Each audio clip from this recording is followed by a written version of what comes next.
और जैसे ये 4 नाम, 4 उम्मीदवारान जो सामने आए हैं निगरान वज़ीर आज़म के हवाले से, नुसरत मिर्ज़ा साहब क्या लगता है आपको ये मुजव्वज़ा नाम तमाम स्टेक होल्डर्स को कबूल होंगे?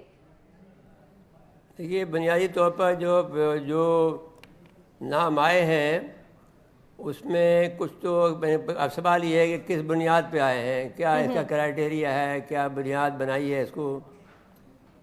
और तो इसमें अब जैसे शाहिद खाकान अब्बासी हैं, इज़ ए गुड मैन, अगर वो लेकिन ये है कि वो हुकूमत में थे, मुस्लिम लीग के थे, अब वो सबके लिए काबिल कबूल होंगे या नहीं होंगे। अब अगर ये नाम अगर एस्टेब्लिशमेंट कबूल कर लेती है तो फिर ये नाम समझ लीजिए कि आइंदा के लिए भी ये होगा।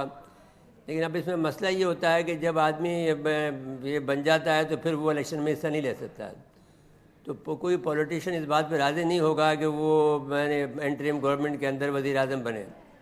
ठीक। अब इसमें असलम बोहतानी साहब का नाम है जो हमें बलूचिस्तान से रिप्रेजेंट करते हैं, तो वो अगर वो होते हैं तो अच्छे नाम हैं।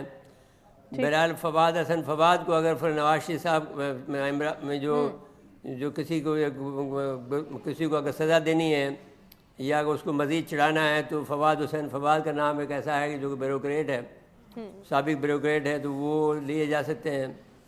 लेकिन बहरहाल अब ये कोई क्राइटेरिया तो इनका है नहीं। और सवाल ये है कि अभी ये है कि स्टेक होल्डर में सिंध से जो है कोई नाम नहीं है, शफी शेख को ले सकते हैं। तो अब शाहिद खाकान अब्बासी भी पंजाब से हैं और फवाद हुसैन फवाद भी सही। तो अब बेसिकली तो सिंध से और खैबर पख्तूनख्वा से कोई नाम नहीं सामने नहीं आया। तो अब ऐसा जो होगा तो उसमें प्रॉब्लम होंगे। अब बहरहाल ये है कि एमक्यूएम को तो खैर कोई से नहीं है इस वक्त, तो वो तो बेचारे एक बिल्कुल उसमें चल रही है कि धक्के में। ठीक। तो अब बहस ये है कि बेसिकली सवाल ये होगा, आपका सवाल बुनियादी ये है कि तमाम स्टेक होल्डर्स को कबूल करेंगे या नहीं। तो इसमें तो बज़ाहिर अभी कोई ऐसी नामों में तो कोई उम्मीद नज़र नहीं आती सिवाय। ठीक हो गया सर, आपका